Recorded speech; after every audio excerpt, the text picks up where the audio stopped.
There's a brand new patch dropping today on North America and Wednesday on EU. Corruption Enchants from BFA are back. And there is even a new cooldown manager built directly into WoW, meant to completely replace weak auras. Good luck.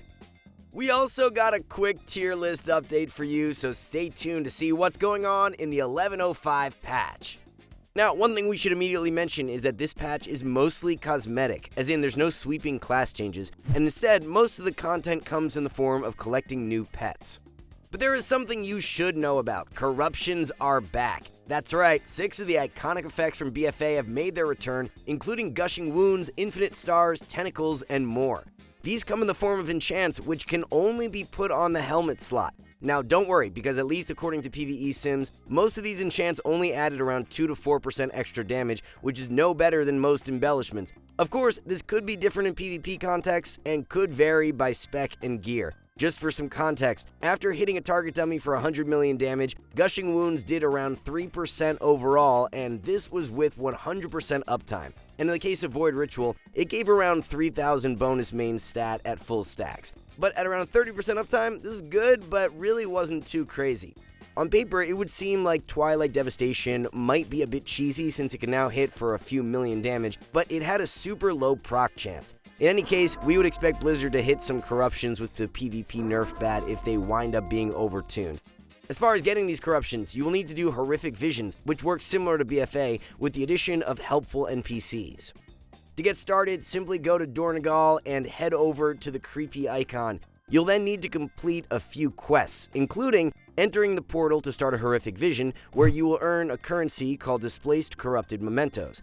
After a while, you will be able to select a lesser corruption, which can eventually be upgraded to the epic version later on with the same currency as before. As far as what corruption you should pick, we still need more data. According to PvE sims, Void Ritual seems to be the biggest overall DPS increase, which is why Wowhead placed it on the S tier for corruptions.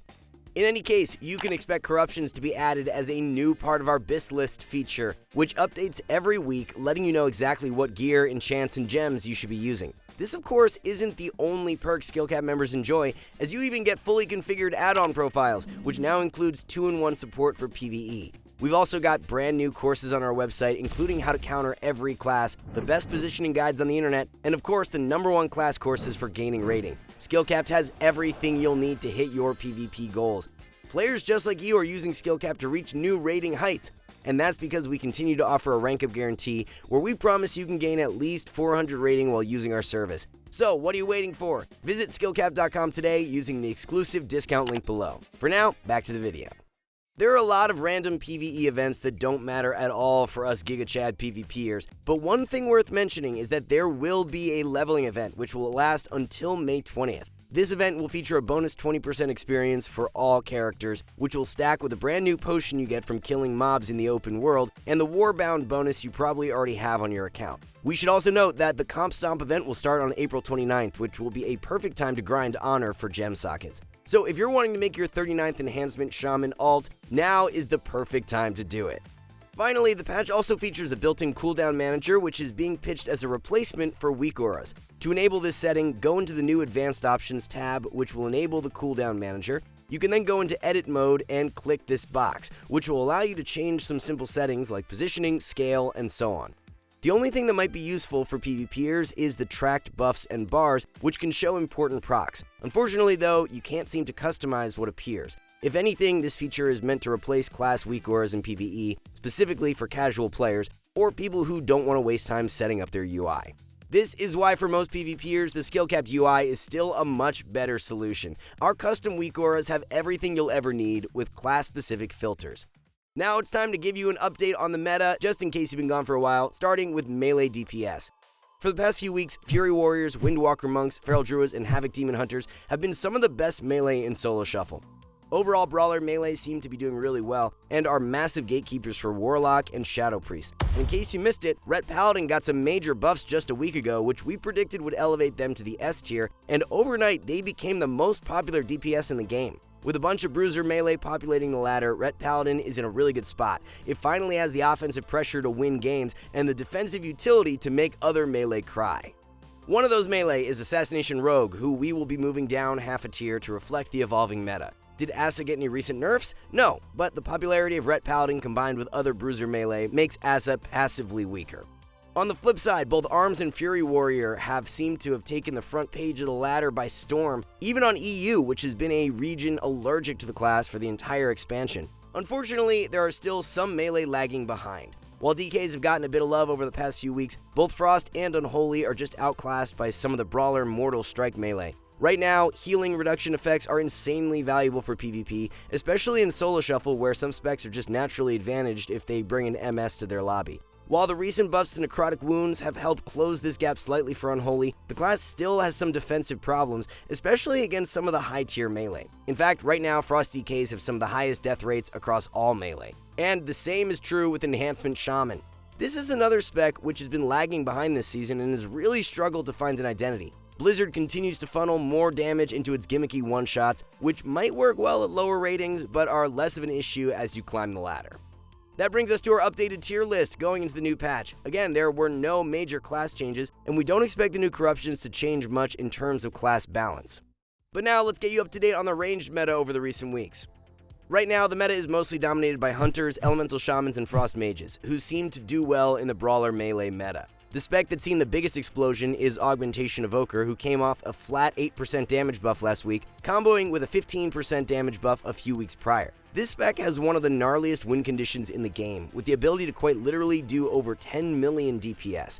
Overall, we're still pretty happy with this spec. It kinda has a bit of a Frost DK problem where it can struggle to generate real pressure outside of its big one-shots, but right now its damage is lethal enough that you really can't ignore it.